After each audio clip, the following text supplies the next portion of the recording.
ഇടി സത്യം പറഞ്ഞാൽ അന്ന് കല്യാണ വീട്ടിൽ വെച്ച് കണ്ടത് മുതൽ എനിക്ക് നിന്നെ ഭയങ്കര ഇഷ്ടമാണ്. നിന്റെ കൂടെ കുറച്ച് ടൈം സ്പെൻഡ് ചെയ്യാൻ വേണ്ടിയിട്ടാണ് ട്രെയിനിലേക്കൊക്കെ ചാടിക്കയറി. റീനു, നീ ഇതുവല്ലതും കേൾക്കുന്നുണ്ടോ?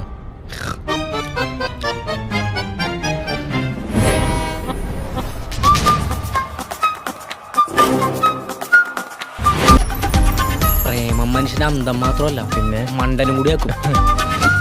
ഹൈദരാബാദിൽ നിന്ന് ഇപ്പൊ മാറിക്കാൻ പറ്റാത്ത അവസ്ഥയാടാ. ആന്തരാ എന്റെ ഹൃദയം അവിടെ വെച്ചിട്ടല്ലേ ഞാൻ പോയി നിൽക്കുന്നത്. ഈ ഫ്രണ്ട് സോൺ എന്ന് പറഞ്ഞ ഏതാണ്ട് കോമയെ കിടക്കണ പോലെയാണ്.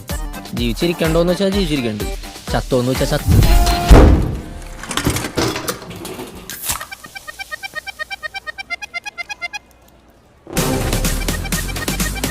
പഠിച്ച കള്ളിയാണ്ടിവള്.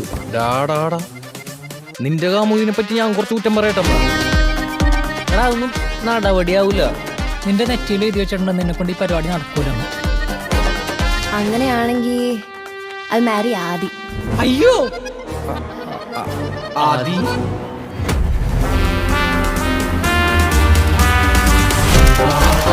അവളെക്കാളും പ്രായവും പക്വതയും വെൽ സെറ്റിൽഡ് ആയിട്ടുള്ള ഒരാള്, IT ഫീൽഡിൽ നിന്ന ഒരാള്.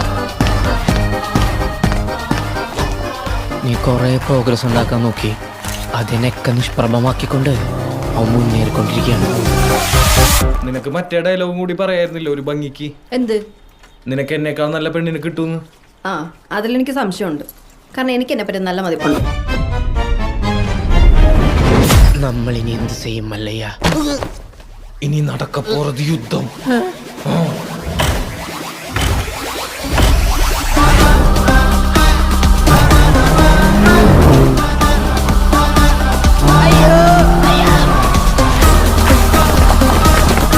സച്ചിനെ മതി, നിർത്തിക്കോ.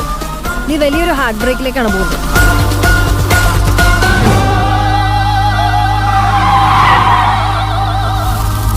ടീച്ചറുടെ മോൻ എല്ലാം പഠിച്ചു, പെണ്ണുങ്ങളെ വളക്കാനൊഴിച്ചു.